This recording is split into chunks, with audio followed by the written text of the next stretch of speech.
Madame, monsieur, bonsoir et merci d'être avec nous pour ce 19-20. Le prix de l'essence flambe. Que diriez-vous de mettre un canard dans votre moteur ou plutôt de la graisse de canard en guise de carburant?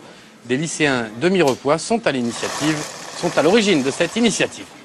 Vous connaissez sans doute les vertus gastronomiques et diététiques du canard. Eh bien, voici une autre qualité de sa graisse. Elle peut également servir de carburant. Des lycéens de Mirepoix construisent actuellement un prototype de véhicule qui fonctionnerait ainsi. Une initiative originale suivie par Emmanuel Watt et Marc Lasbarrer.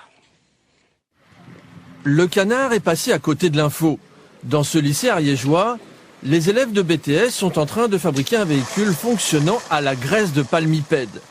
Ou comment transformer un résidu de l'agroalimentaire en carburant.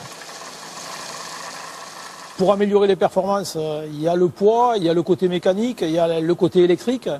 Mais il y a un domaine qui est relativement difficile d'accès pour nous, c'est le domaine du carburant. Et là, on a une solution alternative au pétrole qui permet peut-être de fabriquer cette énergie électrique de façon relativement simple. La graisse de canard alimente un groupe électrogène branché sur des batteries. La canard mobile est ensuite propulsée grâce à un moteur électrique. Au-dessus de cette structure, il va falloir venir loger le nouveau groupe moteur, avec en particulier les réservoirs qui vont contenir la graisse de canard. Donc le souci maintenant, ça va être d'intégrer ce groupe, de concevoir, de fabriquer et d'implanter les supports moteurs qui vont avec. Là, on aura un boulot à faire à ce niveau-là parce que l'implantation ne correspond pas du tout à ce qui existe actuellement. Le prototype est réalisé en partenariat avec un bureau d'études basé à Nantes. Cette technologie a convaincu les étudiants. C'est sûr, au début, ça fait peut-être un peu rire, mais quand on voit toutes les avancées technologiques, c'est sûr que ça tient la route quand même. L'engin poids-plume devrait atteindre les 35 km/h.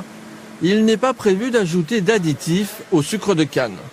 Tous les jours, on la fabrique, on regarde, on donne nos petits éléments, tout ce qu'on peut apporter à cette voiture.